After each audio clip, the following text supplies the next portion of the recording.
আসসালামু আলাইকুম। কেমন আছেন সবাই? আশা করি সবাই ভালো আছেন। আমিও ভালো আছি। তো আজকে আপনাদের মাঝে একটি গল্প শোনাবো আর কি। গল্পটি হলো এই যে ছোট একটি গল্প আর কি। গল্পটি হলো মানে একজন পরিবারে ৩ জন মেয়ে ছিল। তো মেয়ের বিয়ের বয়স হয়েছে, মেয়েদেরকে বিয়ে দিবে। তবে একটা কি সমস্যা কি, সে মেয়ে ৩টা আর কি, মেয়ে ৩টা বোবা না তোতলা আর কি। মানে তারা কথা বলার সময় মুখটা অনেক তোতলা করে কথা বলে আর কি। সেটার জন্য অনেক পাত্রপক্ষ দেখতে আসে কিন্তু চলে যায়। একদিন আসছে, বলছে তোমাদের ৩ মেয়েকে দেখবো আমরা, বসায়। তো বসানোর পরে যখন বসছে, তো বসার পরে পাত্রপক্ষ বলে কি ব্যাপার, ৩ জন মেয়ে তো কথা বলে না, কিভাবে কথা বলা যায়? এই বলে কথা বলার জন্য যে সব থেকে বড় মেয়ে তাকে বলছে তোমার চুলগুলো কত সুন্দর। যখন তার মুখে মুখে মানে প্রশংসা করেছে, তখন কিন্তু মেয়েটাকে মানা করছিল তার বাবা মা যে তুমি কোনো কথা বলবা না, না হলে কিন্তু আবার এই পক্ষ ঘুরে যাবে।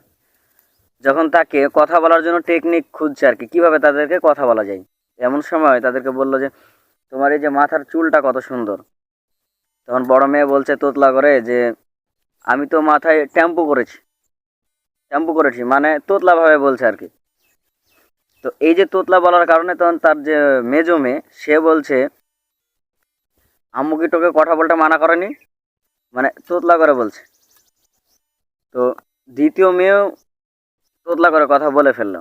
এবং যে ছোট মেয়ে সে বলছে তার জন্য তো আমি টুপটাপ, মানে তার জন্যই আমি কি চুপচাপ। তো এই চুপচাপ কথাটা বলতে গিয়ে মানে তোতলা করে বলে ফেলছে।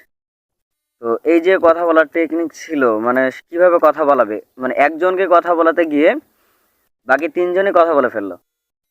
তো ঠিক এরকমই আমাদের সমাজে কিছু কিছু মেয়ে আছে যাদের মুখের সামনে মানে তাদের কোনো প্রশংসা করতে হয় না।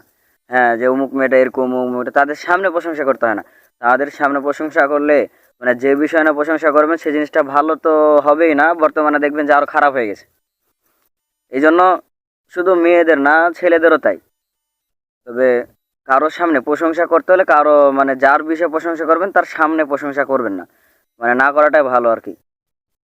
নাহলে প্রশংসা করতে গেলে ঠিক এরকম ৩ মেয়ের মতন হবে।